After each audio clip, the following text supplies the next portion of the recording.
요한일서 5장 1절에서 5절입니다. 우리 5절인데요. 우리 함께 한 목소리로 읽겠습니다. 예수가 그리스도이심을 믿는 사람은 다 하나님에게서 태어났습니다. 낳아주신 분을 사랑하는 사람은 다 그분이 낳으신 이도 사랑합니다. 우리가 하나님을 사랑하고 또 그 계명을 지키면 이로써 우리가 하나님의 자녀를 사랑한다는 것을 압니다. 하나님을 사랑하는 것은 그 계명을 지키는 것입니다. 하나님의 계명은 무거운 짐이 아닙니다. 하나님에게서 태어난 사람은 다 세상을 이기기 때문입니다. 세상을 이긴 이김은 이것이니 곧 우리의 믿음입니다. 세상을 이기는 사람이 누구입니까? 예수가 하나님의 아들이심을 믿는 사람이 아니고 누구이겠습니까? 아멘. 자, 우리가 하나님의 자녀들이라고 또 우리는 우리 자신들에 대해서, 우리 정체성에 대해서 확신을 가지고 살아가고 있습니다.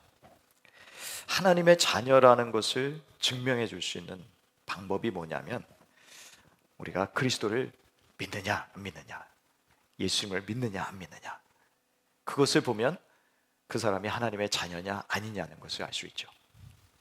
특별히 우리가 기도할 때 하나님을 아버지라 부를 수 있다, 그러면 벌써 입술에서 나온다는 것은 내 마음속에 하나님을 아버지로 모시고 있다는 거거든요. 그것은 내가 사실 믿음을 가지고 싶어서 된 것이 아닙니다. 그래서 요한복음 3장에는 니고데모와의 예수님과의 대화 속에서 거듭난다는 말씀을 하십니다. 성령으로 거듭나는 사람. 그래서 믿음이 먼저 온 것이냐 아니면 내가 거듭난 게 먼저 온 것이냐, 사실 우리는 예수를 믿을 만한 우리의 마음이 그렇게 착하지 않습니다. 의롭지 않습니다. 그렇기 때문에 성령님이 우리에게 찾아오셔서 우리를 다시 태어나게 해주신 거예요.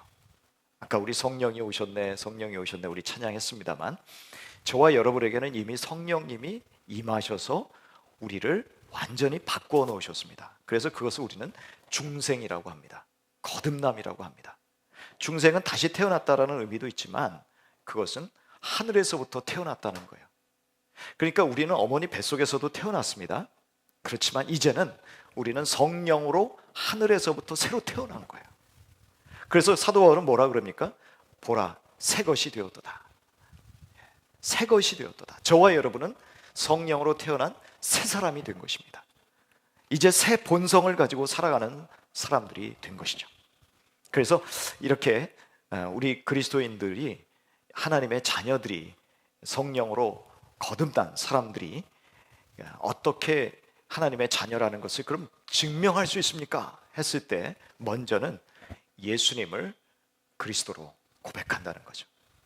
예수님이 하나님의 아들이고 나를 위해서 오신 메시아요, 그분이 나의 구원자이십니다 라는 것을 고백할 때, 아, 이 사람은 구원받았구나, 성령으로 거듭난 하나님의 자녀구나 라는 것을 증명할 수 있습니다. 자, 그 다음에 또 하나는요, 하나님을 사랑하는 거예요.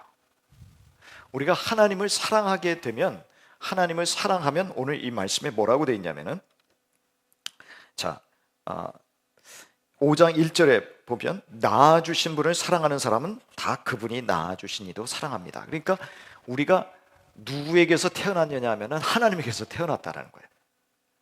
그러니까 우리가 누구에서 태어났기 때문에, 누구에게서 태어난 하나님에게서 태어났기 때문에 나를 낳아주신 하나님을 사랑한다는 거예요. 그러면 하나님을 사랑한다라는 것은 추상적이죠, 개념이.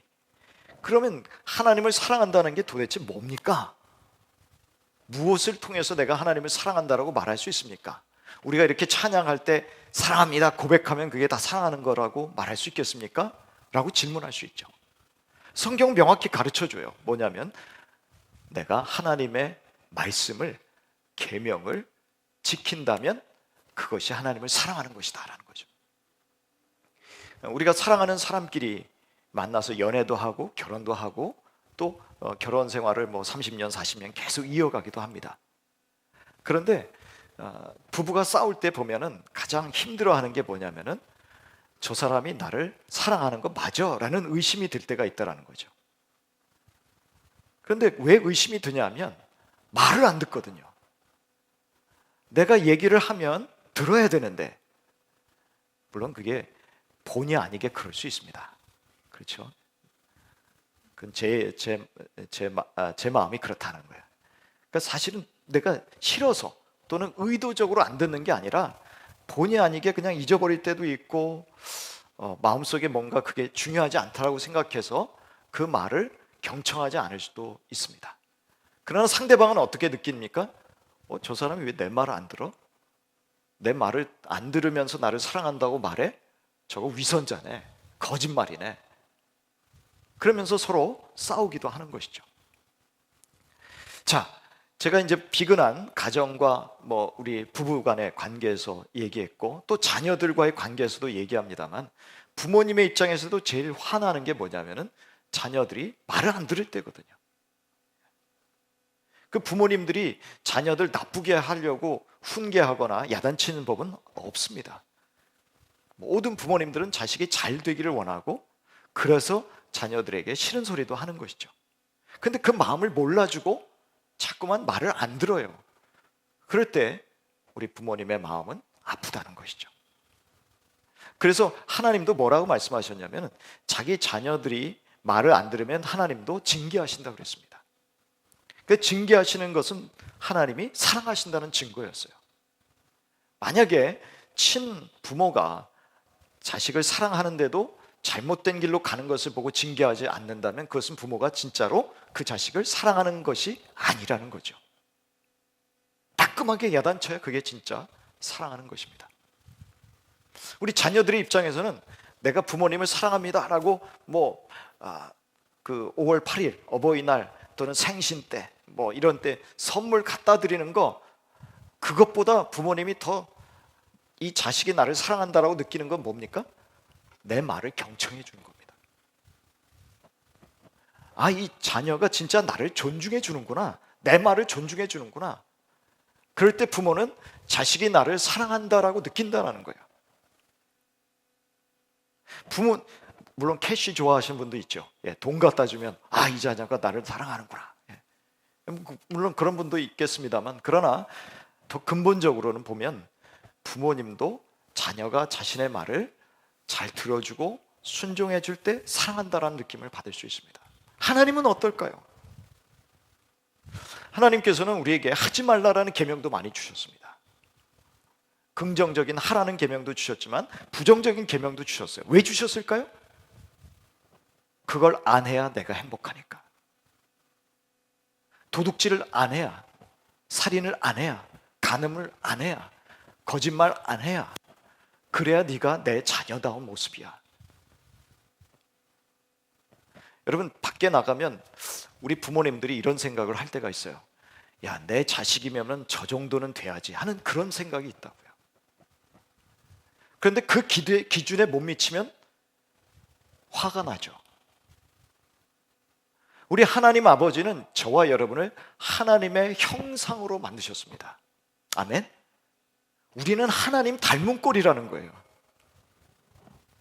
제가 제 딸이 저를 닮았다 그러면 제 딸이 어떤 때는 좀 싫어하기도 하지만 저는 기분이 좋아요. 제 딸이 저를 닮았다 그러면 부모가 안 돼보신 분은 또 그걸 모를 겁니다. 근데 나를 닮았다 그러면은 저는 기분이 좋더라고요. 하나님의 자녀가 세상에 나갔을 때 진짜 예수 믿는 분 같으십니다, 하나님 자녀 같으십니다. 여러분, 이게 최고의 찬사입니다. 저는 나갔을 때 혹시 목사님이세요? 그 말 듣는 게 최고의 찬사예요. 하나님도요, 내 자녀가 하나님 자녀답게 살아가는 모습을 볼 때 뿌듯하신 겁니다. 기쁜 겁니다.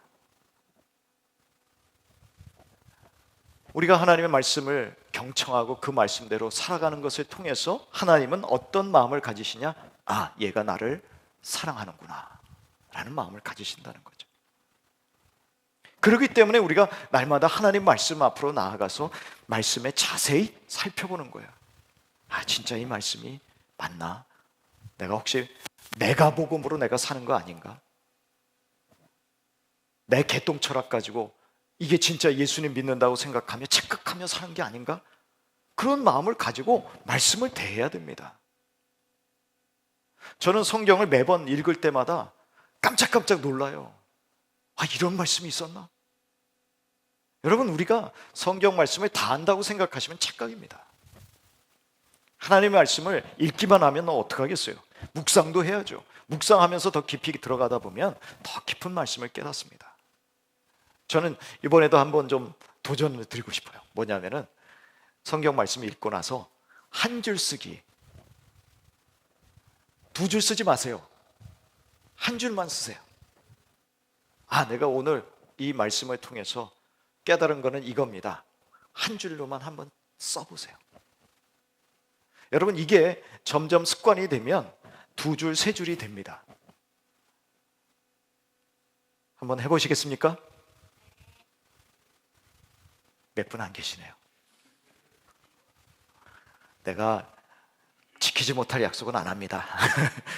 이런 분들이 계시는 것 같아요. 근데 한번 권유드리고 싶어요. 그렇게 읽고 한 줄로 한번 내 생각을, 깨달은 생각을 한번 적어보시라는 것이죠. 그 다음에 하나님이 당신을 사랑한다라고 느끼는 또 하나의 특징, 증거는 뭐냐? 그러면은 형제들을 사랑하느냐, 그걸 보면 아십니다. 그래서 오늘 1절에도 낳아주신 분을 사랑하는 사람은 다 그분이 낳으신 이도 사랑합니다, 그런 거예요. 부모님이 되신 분들은 형제들끼리 서로 아웅다웅하고 다투고 싸우게 되면 얼마나 속상한지 모릅니다. 물론 그러다가 또 서로 웃으면서 화해하고 또 그러기도 하지만, 그러나 나이가 들어갈수록 성숙해져야 되는데, 나이가 들어가면 들어갈수록 더 형제끼리 반목하고 또 얼굴 붉히고, 이거는 서로 결혼하더니 또 서로 원수가 되네요. 여러분, 이런 모습은요, 부모의 입장에서는 너무 속상한 거예요. 하나님은 하나님의 자녀가 된 우리 형제 자매들이 서로 사랑하고 섬기고 그렇게 성숙해 가기를 원하십니다. 그것이 하나님이 보시는, 네가 나를 사랑하는지 한번 보겠다라는 그런 것이죠. 우리 특별히 장남이나 장녀들 되신 분들은 좀 부모님이 기대가 크시거든요. 그러니까 맨날 동생보다는 더 야단을 많이 맞아요. 뭐라고 많이 맞습니까? 네가 참아야지. 네가 언니니까, 네가 형이니까, 네가 누나니까. 그건 뭐예요? 부모님이 그 장녀나 장남에 대해서 가지고 있는 기대가 있다라는 거예요. 그렇지 않습니까? 하나님께서 우리에게 가지신 기대가 뭡니까? 좀 성숙했어요? 예수를 20년, 30년 믿었어요? 그러면 좀 사랑해야 되지 않겠니? 이제 예수 믿은 사람보다 더 마음이 넓어야 되지 않겠니? 관용해야 되지 않겠니? 품어줘야 되지 않겠니? 그거예요. 그랬을 때 하나님은, 야, 그래, 네가 그래도 예수 오래 믿고 그래서 더 마음이 넓어지고 품어줄 줄 아는 사랑의 마음으로 가지고 살아가니까 내가 너무나 기쁘다, 이렇게 되는 것이죠. Two thumbs up. 그것이 바로 우리 예수님의, 우리 하나님의, 우리 자녀들에 대해서 가지신 마음이다라는 것입니다. 자, 3절에 보면은 이런 말씀이 있습니다. 우리 3절 같이 한번 읽어볼까요? 3절입니다. 시작. 하나님을 사랑하는 것은 그 계명을 지키는 것입니다. 그의 계명은 무거운 짐이 아닙니다. 그 계명 중에 가장 큰 계명이 무엇일까요? 딱 하나, 예수님께서 계명을 2가지로 요약하셨잖아요. 하나는 뭐라고요? 하나님 사랑, 또 하나는 이웃 사랑. 그런데 그 계명을 지키는 것, 제가 지금까지 말씀드린 그 2가지를 말씀드렸어요. 그 2가지를 지키는 것이 어렵다, 어렵지 않다. 어렵습니까? 어렵지 않습니까? 어렵지 않다라고 했어요. 그 계명은 무거운 짐이, 하나님의 계명은 무거운 짐이 아니다라고 했습니다. 여러분, 이 말을 잘 알아두셔야 됩니다. 뭐냐면 하나님의 계명을 완벽하게 지키라고 하는 말씀이 아닙니다. 아셨죠? 이것 때문에 사람들이 힘들어해요. 하나님 계명 지키는 게 무겁지 않다고 그랬는데, 힘들지 않다고 그랬는데, 나는 너무 힘들어요. 여러분, 할 수 있을 만큼만 하세요. 하나님도 여러분의 수준 이상을 요구하시지 않습니다. 여러분이 신앙이 성장해 나가고 성숙해 나가면 그때 더 큰 사랑을 하면 할 수 있도록 그런 기대는 가지시죠. 그러나 그 수준이 안 되는데 여러분들에게 너무 감당할 수 없는 것을 기대하시지 않는다라는 이야기입니다. 그러나 우리 가운데 성령님이 거듭나게 하셔서 우리와 함께 사시면 그 성령님이 우리로 하여금 사랑하게 만들어 주십니다. 이웃을 섬기게 만들어 주십니다. 형제를 품을 수 있게 만들어 주십니다. 그 성령 하나님이 우리 가운데 임하실 때, 그래서 우리가 날마다 성령 충만해야 되는 거예요. 성령 충만은 한 번으로 끝나는 게 아니라 계속 날마다 이루어져야 됩니다. 여러분, 그러다 보면 우리 점점 큰 사람이 됩니다. 우리 점점 넓어지는 사람이 됩니다. 믿음의 거인이 됩니다. 자, 한번 옆에 있는 분들에게 이렇게 인사했으면 좋겠습니다. 믿음의 거인이 됩시다. 다시 한번, 사랑의 거인이 됩시다. 예, 사랑의 거인이 되는 거죠. 네, 하루아침에 되지 않습니다. 오늘의 제목이 이기는 거예요. 그런데 지금까지 있는 말씀들을 잘 살펴보면 뭐가 이기는 것인지를 아시겠죠? 이기는 건 다른 게 아닙니다. 세상에서 말하는 경쟁 사회에서 내가 이기는 게 아니에요. 우리 그리스도인들의 이김은 뭐냐? 하나님 말씀대로 사랑하면서 살아가는 게 이기는 겁니다. 말씀대로 순종하면서 살아가는 게 이기는 겁니다.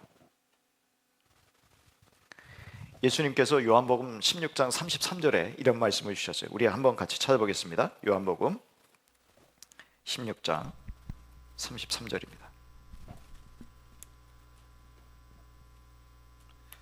예, 한번 같이 한 목소리로 읽어보겠습니다. 시작. 내가 이것을 너에게 말한 것은 너희가 내 안에서 평화를 얻게 하려는 것이라. 너희는 세상에서 환난을 당할 것이다. 그러나 용기를 내어라. 내가 세상을 이겼다. 예수님이 세상을 이겼다고 말씀하십니다. 근데 한번 가만히 생각해 보세요. 예수님이 이겼다는 게 도대체 뭐예요? 여러분, 예수님이요, 제자들에게, 제자 되겠다고 하는 사람에게 뭐라고 그러셨는지 아십니까? 여우도 굴이 있어. 그런데 나는 머리 둘 곳이 없네. 이게 뭡니까? 너 나 따라와 봤자 세상에서 말하는 성공과 행복을 얻기는 글렀어, 이 얘기입니다. 야, 나 자체가 가난해. 여러분, 정치인들이 왜 그렇게 돈을 많이 모으는 줄 아세요? 그 돈이 있어야 자기 밑에 사람들을 둘 수가 있어요. 그래서 그렇게 정치 자금을 여기저기서 모으는 겁니다. 그래야 자기를 떠나지 않거든요. 예, 여러분, 권력은 총구에서 나온다는 말도 있지만 권력은 돈에서 나와요. 근데 예수님 뭐라고 말씀하시는 거예요? 나는 너한테 줄 게 없다, 이거예요. 세상적으로 줄 게 없다.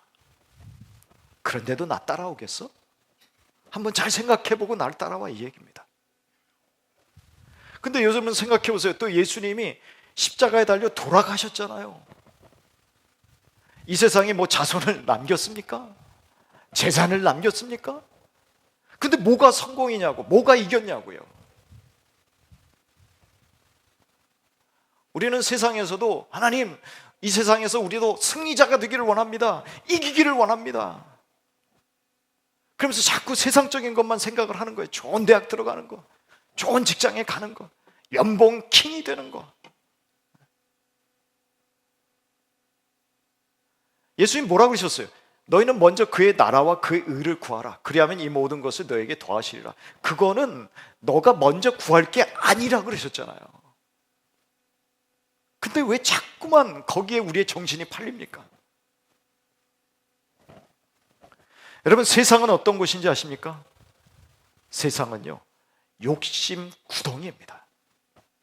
우리 한번 요한일서 앞으로 가시면 2장을 한번 같이 보실게요. 2장.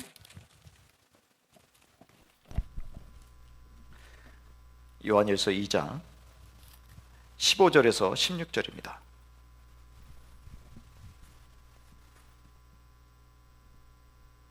(15절에서) (17절까지) 우리 같이 함께 읽겠습니다.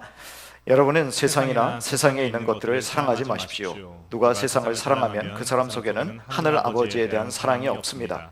세상에 있는 모든 것, 곧 육체의 욕망과 눈의 욕망과 세상 살림에 대한 자랑은 모두 하늘 아버지에게서 온 것이 아니라 세상에서 온 것이기 때문입니다. 이 세상도 사라지고 이 세상의 욕망도 사라지지만 하나님의 뜻을 행하는 사람은 영원히 남습니다. 세상은요, 화려해요. 내가 가지고 싶은 게 너무 많아. 눈만 뜨면 보이는 게 너무 부러운 게 너무 많아. 다 가지고 싶어. 못 가지면 어떻게 합니까? 억지로라도 뺏고 싶어. 여러분, 우리가 성령으로 내 자신의 이 욕망을 누르지 않으면 저와 여러분은 어떠한 범죄자가 될지 아무도 예측하지 못합니다. 세상은요, 우리에게 보여주는 것이 뭐냐면은 너 이런 거 가져야 돼. 이 자리에 올라가야 돼. 인기 얻어야 돼. 그리고 사람들에게 좀 자랑해야 되지 않겠어? 그래도 내가 타고 다니는 차가 좀 쪽팔리지는 않아야 되는 거 아니니? 세상은 다 우리에게 그렇게 말하고 있다고요. 그런 메시지를 또 주고 있어요. 텔레비전을 틀면, 나가서 회사에 가서 사람들하고 대화를 하다 보면 다 그런 얘기들이에요. 그런데 교회도 그래요. 초대교회도 그랬어요. 우리 한번 같이 찾아볼까요? 야고보서를 한번 같이 찾아보겠습니다. 야고보서는 위에 없습니다. 그러니까 찾으셔야 됩니다. 자, 야고보서 4장 1절에서 3절입니다. 356쪽에 있습니다. 야고보서 4장 1절에서 3절 우리 같이 읽습니다. 무엇 때문에 여러분 가운데 싸움이나 분쟁이 일어납니까? 여러분의 지체들 안에서 싸우고 있는 육신의 욕심에서 생기는 것이 아닙니까? 여러분은 욕심을 부려도 얻지 못하면 살인을 하고 탐내어도 가지지 못하면 다투고 싸웁니다. 여러분이 얻지 못하는 것은 구하지 않기 때문이요, 구하여도 얻지 못하는 것은 자기가 쾌락을 누리는 데 쓰려고 잘못 구하기 때문입니다. 아멘. 이게 야고보가 안 믿는 사람에게 쓴 건가요? 아니에요. 그 당시 교회 교인들에게 쓴 편지란 말이에요. 근데 예수 믿는다고 하면서도 여전히 그 가운데 어떻게든지 자기의 욕심, 탐욕 채우려고 이렇게 싸우고 있었다는 얘기입니다. 여러분, 이걸 이겨야 되는 거예요. 이걸. 그런데 예수님이 이걸 이기셨습니다. 예수님에게 이 시험을 하는 마귀가 오잖아요. 근데 제일 처음에 시험이 뭐였죠, 여러분? 돌덩이가 떡이 되게 하라라는 시험이었습니다. 그랬더니 예수님 뭐라고 말씀하세요? 사람이 떡으로만 사는 것이 아니라 하나님의 입에서 나오는 말씀으로 살 것이니라. 이게 무슨 말입니까? 내가 왜 네 말 듣고 살아야 돼? 이 얘기입니다. 나는 하나님 말씀 듣고 사는 사람이지, 내가 왜 네 말을 듣고 네 뜻에 따라서 왜 돌을 떡으로 만드니? 아무리 배고파도 나는 네 말 듣지 않아, 그 얘기입니다. 여러분, 예수님처럼 이렇게 하는 거예요. 세상에서 아무리 떡을 주고 돈을 주고 화려한 것을 준다고 할지라도 하나님의 뜻이 아니면 나는 안 받겠어 라고 하는 게 여러분 세상을 이기는 겁니다. 예수님 그렇게 이기신 거예요. 두 번째 시험이 뭡니까? 예수님에게 마귀가 성경 말씀을 인용한다니까요. 마귀는요, 성경 말씀도 잘 알아요. 그래서 성경 말씀을 인용하면서, 야, 너 여기 성전 꼭대기에서 떨어져 내려봐봐. 여러분, 성전에 사람들이 많이 있겠죠. 그러면 성전 꼭대기에서 예수님이 탁 떨어졌어. 그러면 하나님이 천사를 동원해서 너를 딱 받들어 줄 거야. 그러면 거기에 있는 사람들이 와 하겠죠. 사람들에게 인기를 얻겠죠. 이게 뭡니까? 이게 안목의 정욕이라는 거예요. 한번 그렇게 해봐. 그랬더니 예수님이 뭐라고 말씀하십니까? 주 너의 하나님을 시험치 마라. 나는 네 말 듣고 하나님을 시험하는 사람이 아니야. 여러분, 근데 우리는 하나님을 시험할 때가 얼마나 많은지 몰라요. 하나님 나한테 이거 안 해주시면 제가 가만히 안 있겠습니다. 하나님은 협박까지 해요. 우리는 하나님께 경배하고 순종해야 될 사람들이지 하나님을 시험할 사람들이 아니라니까요. 마가복음 16장에 예수님께서 너희가 복음 전할 때 뱀이 물어도 상하지 않을 것이다, 이제 그 말씀을 하신 게 있어요. 그래서 어떤 미국에 있는 목사님 하나가 독사를 갖다 놓고, 여러분 나는 독사에 물려도 안 죽어요. 죽었어요. 독사에 물려가지고 응급실에 끌려가서 응급실에 후송돼서 몇 시간 후에 죽었습니다. 여러분, 그런 게 하나님 시험하는 거예요. 우리가 하나님께서 주시는 그 말씀의 컨텍스트를 잘 보고 그 말씀을 적용해야지, 함부로 하나님이 내 편이야 사람들에게 보여주고 싶어가지고, 과시하고 싶어가지고. 여러분, 솔직히 우리가 복 받으려고 하는 이유 중에 사실은 자랑하려는 이유가 참 많이 있습니다. 뭔가 나도 이렇게 열심히 하나님을 섬겼더니, 내가 열심히 노력했더니 하나님이 나에게 이렇게 나에게 은혜를 주셨어. 간증하고 싶어요. 그게 뭐 이생의 자랑이잖아요.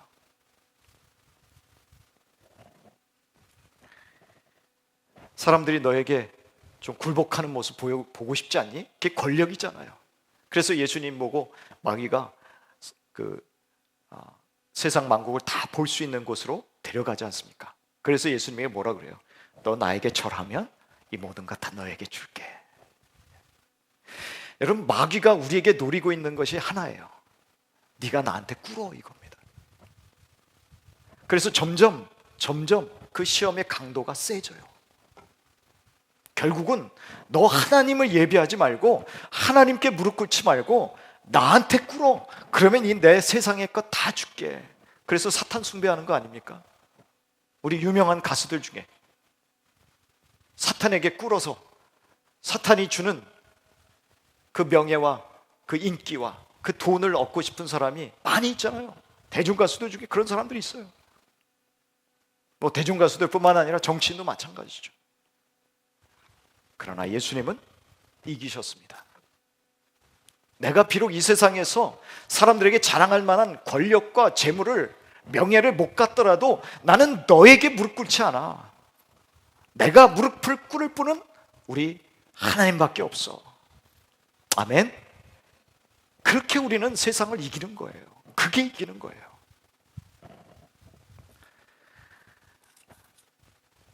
요즘 우리가 이제 마태복음을 계속 읽고 있습니다만, 우리 마태복음 14장을 한번 같이 찾아볼까요? 마태복음 14장입니다.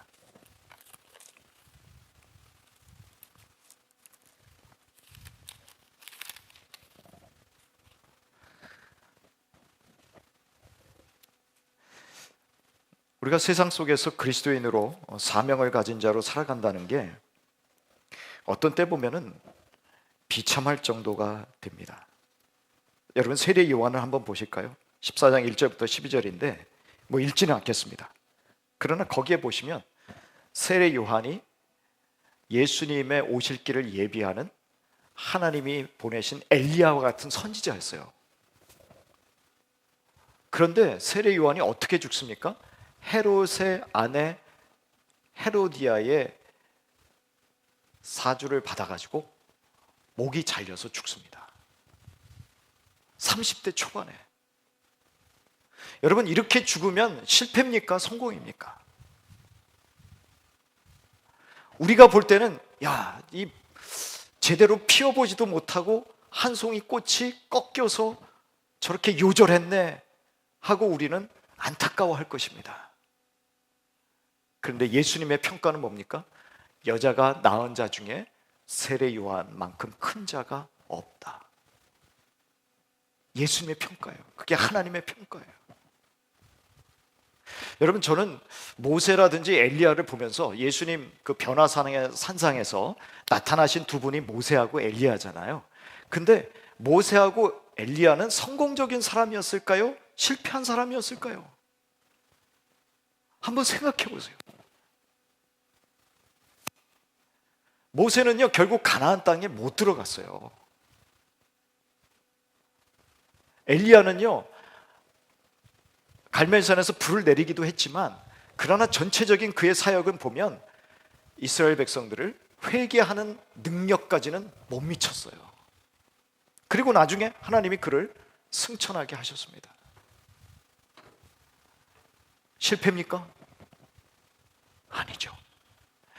그 사람이 실패자가 아니라는 것을 예수님이 변화산에서 보여주신 거예요. 엘리야와 모세를 특별히 두 명과 같이 상의하면서, 그리고 예수님은 그때 무슨 상의를 했습니까? 당신이 죽을 것을 상의하셨어요. 제가 말씀드린 건 뭐냐면, 너무 이 말을 들으니까, 야, 그러면 나는 이 세상에서 그냥 쭈그러지면서 살라는 거냐? 그냥 실패자로 살려는 거냐? 그렇게 들으시면 안 됩니다. 뭐냐? 각자가 자기가 가진 사명대로 살다 가면 된다라는 얘기예요. 그게 성공이라는 거예요. 결과는 누가 책임지냐? 결과를 판단하시는 분은 하나님이지, 결코 저와 여러분이 결과까지 판단하지 않는다라는 얘기입니다. 아셨죠? 그래서 세례 요한처럼 예수님 소개하고 그 다음에 자기의 임무를 완수하는 거예요. 아무리 권력자가 자기를 감옥에 가두고 협박을 한다고 할지라도, 당신이 그 여자를 데리고 사는 것은 간음이야 라고 외칠 수 있는 자기 사명을 다하면서 살다가 죽으면 끝. 그게 성공인 거예요. 예수님은 어떻습니까? 예수님은 십자가에 달려 돌아가시기 전에 진짜 고민 많이 하셨죠. 자, 26장으로 우리 같이 찾아보겠습니다. 마태복음 26장입니다.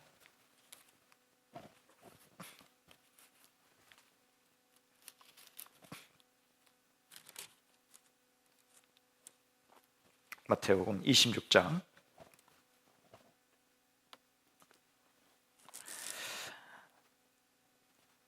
자, 한번 36절부터 46절까지 좀 깁니다.